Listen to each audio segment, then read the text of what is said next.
네, 병원 응급실 밖에서 메르스 확진자가 최초로 발생한 가운데 메르스 감염이 의심됐던 40대 임신부는 확진 판정을 받았습니다. 한편 간병인들이 잇따라 메르스 확진 판정을 받으면서 통제가 힘들다는 간병인들이 또 다른 감염 취약지대로 떠오르고 있는데요. 관련 내용을 김지수 보건 담당 기자, 최영일 평론가와 함께 살펴보겠습니다. 두 분 어서 오십시오. 안녕하세요. 자, 저희가 처음에도 소개를 많이 해드렸는데요. 응급실 밖에서, 이게 삼성서울병원에 해당되는 얘기인 것 같은데요.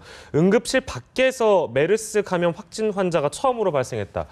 그러니까 이게 지금 뭐 4차 감염자냐 아니냐 이런 얘기도 좀 나오고 있는 것 같고요. 어떻게 된 상황입니까, 김지수 기자? 네, 이제 현재로서는 좀 조심스럽게 4차 감염의 가능성이 좀 커지고 있다 이렇게 볼 수가 있고요. 예. 그 내막을 좀 보면 좀 짚어볼 대목이 이제 응급실 밖에서 115번 환자, 그러니까 70대 여성 환자인데요. 예. 이 여성 환자가 삼성서울병원에 찾은 것은 지난달 27일, 그러니까 슈퍼 전파자라고 불리는 14번 환자가 응급실에 있을 때였습니다. 예. 그렇다면 이 115번 환자, 이 환자랑 14번 환자가 어떻게 연결고리가 있을까 좀 생각해 볼 수가 있는데요. 예. 좀 우리가 생각해 볼 대목이 뭐냐면 물론 1층의 응급실과 그 정형외과, 예. 이 115번 여성이 정형외과 외래 진료를 받기 위해서 왔기 때문에 예. 그 정형외과와 응급실의 그 동선은 사실상 아주 깁니다. 그런데 그 중간에 이제 영상의학과가 있습니다. 영상의학과는 뭐 CT나 MRI 그리고 뭐 엑스레이 찍는 그런 공간인데요. 예. 지금 사람들이 좀 추정할 수 있는 게 뭐냐면 이 115번 환자가 114번 환자의 어떤 작은 침과 같은 그런 이제 물질이 의료기기 어떠한 그런 검사 기기에 묻었다든지 예. 아니면 14번 환자로부터 의료진이 감염이 됐는데 이 의료진과 또 이렇게 감염이 됐을 것이다. 이런 가정이 좀 나올 수가 있습니다.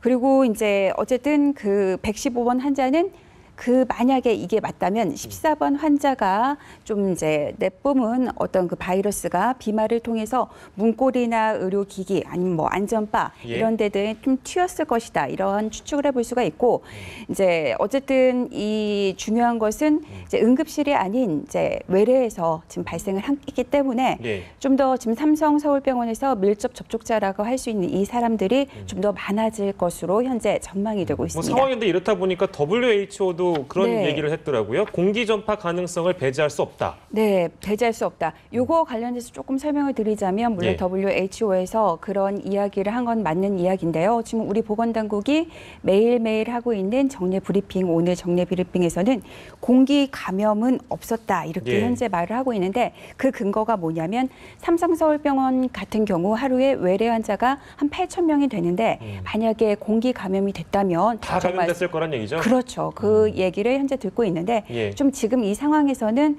제가 뭐 공포심을 조장하는 게 아니라 여러 가능성을 열어두고 좀 접근해 볼 필요가 있습니다. 예. 공기 전파 가능성도 배제할 수 없다 이렇게 지적을 해주셨고 방금 말씀해주신 여러 가지 가능성 중에 만약에 다른 의료진을 통해서 감염이 된 거라면 이건 4차 감염으로 봐야 됩니까?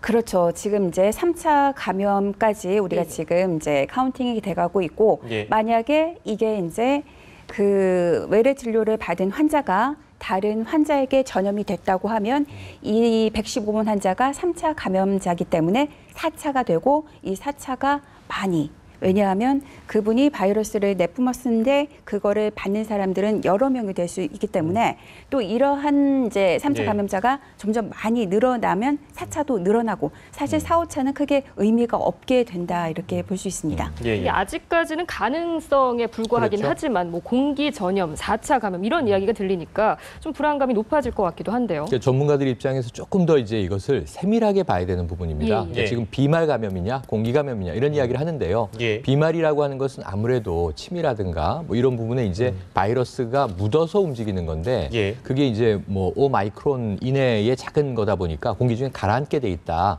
그래서 2m 정도의 지금 안전거리가 이야기되고 있는데 예. 사실 비말이라고 하는 게 작아지면 공기 중에 떠 있는 시간이 더 길어지고 더 멀리 날아갈 수 있는 거잖아요. 그래서 네. 지금은 이거는 이제 이 학술적인 이야기다. 비말 감염, 공기 감염 이게 아니라 네. 가장 최대한 철저히 차단할 수 있는 방법들을 의료기관에서 이제 시행을 하면 됩니다. 네. 오늘 국민안심병원이라는 이름까지 등장했는데 어제 오전에 이제 이 최경환 총리 대행이 발표할 때 안전병원 대형 병원이 아닌 안전병원을 이용해달라 이런 얘기를 해서 예. 안전병원의 정의가 뭐냐? 그게 오늘 이제 보건당국과 의료계가 합의를 해서 결정을 한 것 같아요. 예. 또 새로운 이름이 등장했죠. 근데 이제 이런 부분에서 좀 우리가 우려해야 될 건 뭐냐면 이번 주가 이 메르스가 좀 잦아드는 변곡점이 되어야 한다. 우리의 바람이기도 하고요. 예. 되도록 만들겠다. 보건당국의 의지이기도 합니다. 그런데 이 고비가 지금 3주째 이어지고 있는 고비가 이번 주도 잦아들 가능성은 좀 희박해진 것 같아요. 왜 그러냐면 우리가 9일 하루 정도 예. 이 밤 사이에 이제 확진자가 8명이 나오면서 그 전날은 20여 명이었거든요. 좀 줄어드는 추세 아닌가 그랬는데 네. 어제는 13명이 이제 또 발병을 했고 예, 예. 확진이 됐고 오늘은 14명이 이제 늘어났는데 이 김 기자님 설명 주셨지만 제일 이제 핵심적으로 위험한 것은 응급실 외에서도 이제 외래 감염자가 발생했다. 이건 굉장히 징후가 좋지 않죠. 예. 그리고 말씀하신 대로 4차, 5차는 이제 의미가 없어지는 겁니다. 어쨌든 퍼져나가는 이 전파, 감염 연결망이 계속 쭉쭉 뻗어나가고 있다는 거거든요. 예. 그런데다가 지금 이제 지방에서는 또 시민들이 불안해하는 것이 뭐 지금 창원 메르스, 뭐 이전에 부천 메르스, 부산 메르스 해서 이런 부분에서 전국적으로 이 KTX라든가 여러 가지 이 삼성 서울병원뿐 아니라 최초의 평택 이 성모병원이라든가 다 지금 감염자가 있었던 병원을 경유했던 다른 환자들이 예. 지역으로 이동하면서 또 뭐 순창 메르스도 문제가 됐었죠. 네. 그러니까 이런 식으로 퍼지는 것이 국민들의 좀 막연한 불안이냐, 근거 있는 불안이냐, 예. 합리적인 의심이냐 아니냐, 이 부분을 보건당국이 좀 제대로 썰어줘야 예. 기준을 딱 확립해줘야 괴담과 팩트 사이가 결정이 되거든요. 네. 근데 지금은 괴담과 공포감, 이 메르스 이 포비아가 계속 확산되고 있는데 네. 사실은 누구에게 물어봐도 정확히 얘기를 못 해주는 거예요. 지금 이제 사실은 그 WHO 세계보건기구의 합동 이제 대응팀이 들어왔는데 예. 와서 보니까 어제는 지속감염 국가는 아니다. 대한민국이 글쎄요, 그렇게 안전하다. 얘기를 했었거든요. 그래서 안심을 좀 했고 오늘은 그런데 공기감염 전파의 가능성도 있다. 예, 예. 이것을 완전히 배제할 수 없다. 그러니까 또 불안감이 커지고 예. 일희일비하고 있는데 이런 부분에 대해서 좀 일관된 시그널과 네. 명확한 정보를 빨리빨리 제공해 줄 필요가 있다. 이렇게 봅니다. 상황이 나아지는 걸 바라지 않는 분들이 누가 있겠어요. 근데 그렇죠. 뭐 사실 지난주에 저 방송할 때도 지난 주말이 고비라고 얘기했었거든요. 했었죠. 근데 이번 주도 지금 방송하면서 고비라고 이번 하고 주말이 있죠. 또 고비라고 얘기하고 네. 있어요. 좀 그런 부분은 좀 혼란스럽네요. 또 저희가 얘기를 해야 되는 중요한 부분이 바로 이건데요. 40대 임신부가 그렇죠. 결국에는 확진 판정을 받았습니다. 처음에는 양성, 2차에서 음성, 이번에 확진 판정 받았어요. 그럼 이분은 치료를 어떻게 해야 되는 겁니까? 네, 사실상 우리 같은 일반인도 메르스에 걸리면 치료제가 딱히 없습니다. 예. 그런데 이제 면역력이 더 떨어지는 우리 임신부 같은 경우에도 지금 치료제가 없습니다. 치료라고 할 수 있는 것은 이제 몸에서 나타나는 어떤 면역력 저하로 인한 그 증상을 치료하는 그 대증요법 치료가 있다고 말씀을 드릴 수 있고요. 예. 저도 이제 임신부가 1차 양성이 났을 때 뭐 산부인과 전문의 아니면 감염내과 전문의, 호흡기 다 지금 전화를 해서 물어봤더니 조금 의견이 분분해요. 어떤 분들은 항바이러스제를 이제 항바이러스 제가 워낙 다양한데 좀 안전하게 사용할 수 있는 것들이 있어서 정말 최악의 경우에는 그걸 투여해서 쓸 수가 있고 예. 또 하나는 이제 그것도 좀 조심해야 된다 이런 이야기도 있습니다. 근데 또 여기서 좀 중요한 건 뭐냐면 태아는 안전하다고 합니다. 그렇기 때문에 엄마만 치료를 하면 되는데 네. 이제 엄마 같은 경우도 보통 우리가 뭐 예를 들어 고령 산모 이런 경우에는 예. 정말 그 고령 산모라고 하더라도 이 그 임신이 가능하다는 것은 몸이 건강하다는 어떤 방증이다 또 이렇게 해석을 하시는 의료진들이 계시더라고요. 예. 근데 현재 지금 이 환자분은 지금 건강한 상태인 것으로 지금 소식이 전해지고 있고 예. 만약에 위급한 상황이면 제왕 절개를 하겠다 이런 공식 발표가 있습니다. 그리고 이제 좀 전문가들이 이런 이야기를 좀 당부해 달라고 하더라고요. 예. 지금 임신하신 분들 많이 걱정이 되실 텐데 만약에 발열 증상이 나타나면서 호흡기가 나타난다면 호흡기 질환이 나타난다면 반드시 검사를 하고 또 산전 검사 같은 경우는 좀 병원에 가서 좀 두렵다 이렇게 여기실 수 있지만 예. 그래도 이 검사를 반드시 받아야만 그런 조산의 위험을 막을 수 있고 이제 그럴 때 갈 때는 마스크 착용을 반드시 하고 좀 장갑도 끼고 좀 더 몸에 취약하니까 그런 손세정제랑 이런 걸 좀 더 신경을 써 달라 이런 의료진들 전언이 있었습니다. 네, 예. 각별히 좀 주의를 하셔야 될 것 같고요. 김지수 기자께 한 가지만 더 여쭤보자면 네. 지금 현재 경찰관이 감염됐지 않았습니까? 네네. 그 감염 경로가 좀 모호한 것 같은데 어떤 가능성에 무게를 둬야 될까요? 예, 저도 요거 관련 관련해서 저도 이제 저는 진단 이제 의학과 교수님이랑 좀 전에 통화를 했었는데 마침 우리 허승아 앵커가 좀 지적을 해주셨는데요. 저도 이제 잠깐 이야기를 들을 때 보니까 우리가 이제 객담이라고 해서 가래를 채취해서 그걸로 검사를 하는데 이제 쉽게 말해서 뭐 상기도, 하기도가 있는데 기도 위쪽에 있는 그 가래의 농도와 또 밑에 폐 쪽에 가까운 그 가래의 농도가 다르기 때문에 이거를 어떻게 또 채취를 하고 어떻게 또 이동을 하고 그 또 채취를 하는 그 곳에 따라서 이게 좀 검사 결과가 달라질 수가 있어서 우리가 뭐 지금 1차, 2차, 3차 보통 또 4차까지 검사를 한다고 합니다. 그렇군요. 이번에는 저희가 앞서서도 이야기했던 내용인데 간병인이 또 문제다 이런 지적이 나오고 있습니다. 우리나라의 어떤 간병 문화에 문제가 있는 건가요? 지금 이제 허 앵커님 짚어주신 거 아까 그 경찰관 문제 잠깐 말씀드리면 감염 경로는 중동에서 온 친구를 만난 것으로 알려져 있죠. 사우디아라비아 보도에 따르면 이거는 굉장히 좀 위험한 징후입니다. 뭐냐면 일본 환자가 중동에서 감염이 돼서 왔잖아요. 일본 환자가 지금 122번 환자까지 퍼진 거죠. 근데 만약에 이 경찰관의 감염 경로가 기존의 병원이 아니고 또 중동에서 온 다른 사람과의 접촉에서 생긴 거라면 향후에 우리가 중동을 왔다 갔다 하지 않는 이상은 계속 메르스의 이 바이러스는 또 항공로를 통해서 국내로 전달될 가능성이 있다라는 징후이기 때문에 위험하다라는 걸 말씀드리고요. 지금 말씀하신 대로 지금 이 WHO가 우리나라에 와서 가장 좀 위험성으로 지적하고 있는 것이 이게 슈퍼 전파자 이야기를 많이 했지 않습니까? 일본 환자 14번, 16번 이런 이야기들을 했지만 또 한 가지 그것에 증폭된 일종의 소리를 증폭시키는 앰프 효과를 일으킨 것이 대형 병원의 시스템이라는 문제죠. 이게 굉장히 한국적인 상황입니다. 뭐냐 하면 간병인이 환자들이 입원해 있는 입원실에 거의 상주하면서 케어해야 되는, 돌봐야 되는 상황, 또 응급실에 가족과 친지들이 우르르 몰려 들어갔다 나왔다 하는 이러한 이제 형태. 이건 그리고 또 1차, 2차, 3차 진료 기관이 지정돼 있음에도 불구하고 대부분 그것을 뛰어넘어서 응급실로 바로 달려가는 이런 상황. 물론 이제 시간 문제가 있으니까요. 아침에 병원 문 열 때까지 기다릴 수 없으면 앰뷸런스를 부르든 자차로든 응급실로 달려가는 거죠. 할 수 없는데 우리에겐 익숙한 이런 이제 이 의료 서비스 대응 방식 또 시민들의 행태가 맞물려서 지금 증폭 효과를 낸 것은 명확해 보이거든요. 그래서 이것은 지금 우리가 하루아침에 바로 잡을 수 있는 것은 아니죠. 특히 지금 1인실이나 2인실 누가 뭐 이 독방 쓰고 싶지 않겠습니까마는 의료보험 체계를 본다면 다인실로 다 들어간단 말이에요. 웨이팅을 했다가라도 지금 저 6인실로 보내주세요. 8인실로 보내주세요 해서 가면 우리가 병원 입원을 경험한 분들이 보면 어떤 병균이라도 전파되기 쉬운 환경으로 돼 있고 하나는 또 가족들의 드나들매 문제뿐만 아니라 간병인도 지금 현재 이 조선족 분들도 많이 일을 하고 계시다고 하는데 그것의 문제가 아니라 교육 훈련의 문제가 있는 거겠죠. 그러니까 어찌 보면 우리가 유럽에서도 3D 업종으로 간호사였을 때 70년대 우리나라가 간호사를 파송했던 기억나시지 않습니까? 광부하고 그처럼 또 제3세계 분들이 우리나라에 와서 의료 서비스에 개입해 계신데 얼만큼 그럼 이제 철저한 교육 훈련을 받느냐. 간병인도 지금 확진자 중에 일부 발생하고 있어요. 그러니까 이분들이 병원 안을 이렇게 돌아다니시는 거잖아요. 그래서 그런 경우에 의료진으로 간주를 하고 당연히 의료진이죠. 거기에 준하는 또 예방, 교육과 여기에 대한 대비책을 같이 만들어주지 않으면 병원 시스템 내에 자꾸 구멍난 부분들이 의외로 많이 생길 수가 있다. 그래서 이게 어찌 보면 우리가 대형 병원은 종합, 복합, 의료, 첨단 시스템 아닙니까?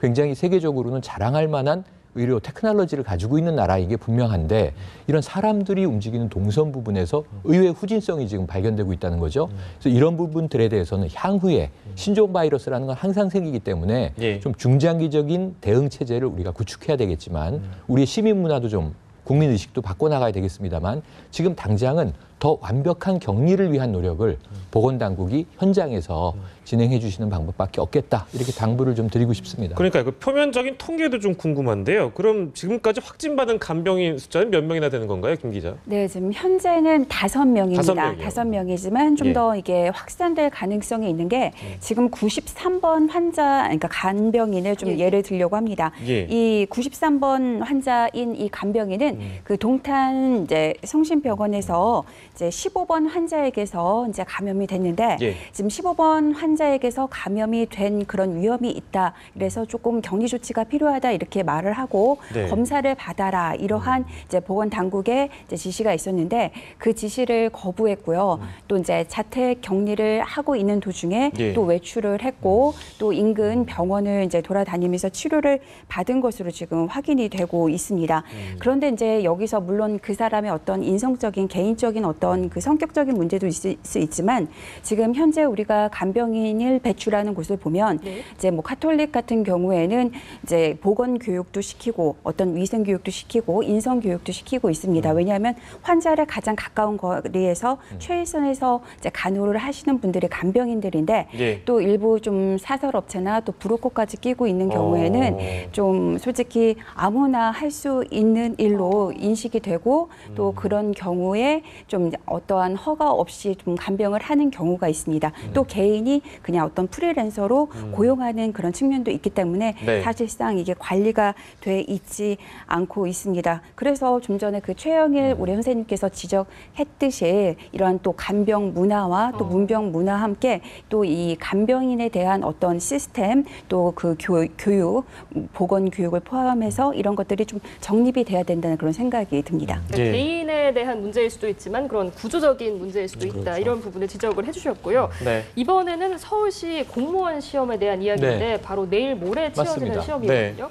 그중에 자가격리 대상자가 있어서 자택 시험을 치른다고 하는데 이런 네. 방침에 대해서 어떻게 생각하십니까? 그러니까 그 자체는 어떤 형평성의 문제에서 이게 본인의 어떤 의지와 상관없이 자신은 공무원으로 취업하기 위해서 정말 치열한 경쟁률에 준비를 해왔을 거고 그렇죠. 시험을 치는데 예. 이게 뭐 메르스 의심 환자다, 격리 대상자다, 확진자도 아닌데 예. 시험 칠 기회를 박탈하면 이게 글쎄요. 또 법적 형평성의 문제가 발생합니다. 나중에 소송이 발생할 수도 있고요. 예. 그런데 이제 서울시는 그 부분은 해결을 해주겠다. 자택 시험을 치게 해주겠다. 예. 그럼 여기선 또 형평성의 문제가 나와요. 시험장에 가서 시험에 응시하는 다수의 경우에 그렇다면 이것은 그분의 의지로 난 자택에서 뭐 특권을 누리는 것은 아니지만 예. 집에서 시험을 칠 때 이게 그러면은 좀 공정한 시험이 보장될 수 있을까? 그러게요. 그러니까 물론 또 그런 서울시는 의문은 또 드네요. 4명의 시험관을 집으로 파견한다고 합니다. 그러니까 이게 뭐 다른 분들은 다 크로즈북인데 그 예. 집에서 보는 분만 오픈북을 할 건 아닌 것 같고요. 예, 예. 그거는 이제 방침을 정해서 하겠지만 여기서 이 방침 자체도 좀 저는 위봉책이라고 보여지는 것이 13만 명이 서울에 모여서 동시에 집단적으로 시험을 친다는 것의 위험성을 지적하는 거거든요. 예. 예. 자택격리자에게 시험 응시를 주고 안 주고 하는 건 지역적인 문제고 예. 사실은 전국에서 서울시 공무원이 되겠다고 모여드는 10여만 명의 이 대상들을 네. 그러니까 지금 모든 문화 행사라든가요, 상업적인 행사들 다 지금 캔슬되고 연기되고 취소되고 네, 이거 말이죠. 이러면서 지금 내수 시장 위축이 심화되고 있는 가운데 그럼 뭐 공무원만 특별합니까? 뭐 병균에 대해서 그러면 서울시가 14만 명이 모이는데 완벽한 방역 대책을 고사장마다 세우겠다. 예. 이런 방침이 아직 뭐 전해진 바도 없거든요.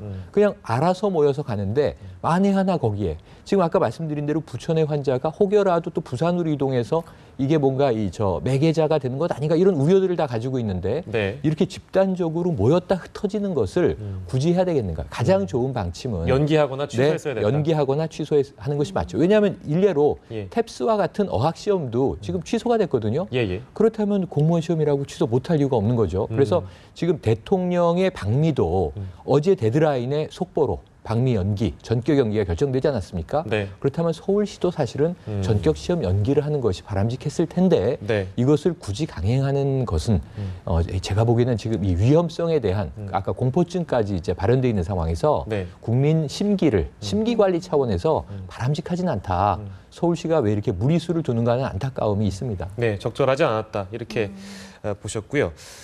저희가 사실 보도를 하면서도 물론 환자분들이 제일 중요하기 때문에 그쪽에 포커스를 많이 맞췄습니다만 최전선에서 열심히 뛰고 있는 분들이 많다면서요. 굉장히 힘들어하신다고 들었습니다. 네, 정말 우리가 이제 보통 병원에 입원해 있으면 그 의료진들이 얼마나 힘들게 일하고 있는지를 좀 아실 수 있을 거예요. 전공의서부터 예. 뭐 간호사분서부터 모든 분들이. 근데 이제 음압병상에 이제 환자가 들어가고 하면 치료를 하게 되면 여기서는 간호사와 의사의 보통 몇 배의 그 집중력이 필요로 하는 그런 시스템이라고 하고요. 예. 또 이제 우리가 보통 의사 선생님, 간호사 선생님, 또 여기 말고 방사선사, 그리고 또 음압 그 병실을 관리하시는 분들 그리고 지금 의료 폐기물에 대한 오염 문제가 좀 지적이 되고 있는데 이런 걸 또 치우는 청소하시는 분들 제가 볼 때는 모든 분들이 지금 다 고생을 하시고 있다는 생각이 들고 있고요. 예. 특히 지금 삼성서울병원 같은 경우는 의료진들이 대거 격리가 돼 있어서 많은 지금 공백 상태입니다. 그렇기 때문에 더 몇 배 일을 하고 있는데 지금 어제 SNS에서도 되게 따뜻한 글들이 맞아요. 올라왔는데요. 예. 이제 간호사 분들이 이제 그 식당에 우리는 끝까지 환자와 함께 할 것입니다. 저도 그 사진을 봤는데 정말 가슴이 찡한 대목이었는데 많은 국민들이 그걸 보고서도 응원의 댓글을 달아주고 있습니다. 그래서 저는 좀 지금 네 분의 환자분들이 지금 퇴원을 했는데 네. 여기에는 환자의 정말 의지가 있지만 거기에는 진짜 목숨을 걸고서 의료진이 어떻게 보면 가장 큰 그 감염의 위험성이 있기 때문에 그 목숨을 걸고서 치료하는 의사 선생님, 간호사 선생님, 그리고 음악 관리사, 그리고 방사선사, 그리고 영양사, 그리고 청소하시는 분들까지 모든 분들이 함께한다 이런 생각이 듭니다. 예. 말 그대로 정말 최전선에서 사투를 벌이시는 뭐 의료진뿐 아니라 여러 관계자들의 이런 소식들이 좀 위안이 될 수 있을지 모르겠습니다. 오늘 예. 말씀 여기까지 듣겠습니다. 지금까지 김지수 보건 담당 기자 그리고 최영일 평론가였습니다. 고맙습니다. 고맙습니다.